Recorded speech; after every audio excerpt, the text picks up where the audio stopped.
این بچه کونیه که میبینی محمود احمدی نژاد کسکش چاقالش خود علی خامنه ای پاره کرده. این خوب کونی بود. علی از بچگی آبغن ریخت تو کونه این دیگه، اینم کون علی شد دیگه.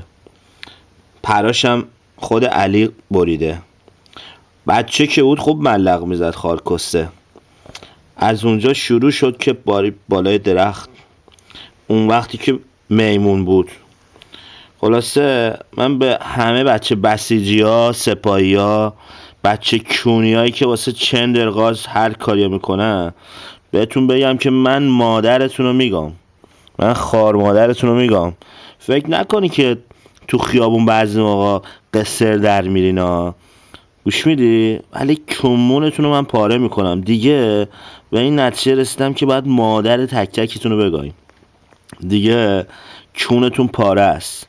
اون علی خامنه‌ای کسکش 70 سالشه، خار کسته میگه من جان ناقابلی دارم. کسکش تو کون همه رو پاره کردی مادر قهوه.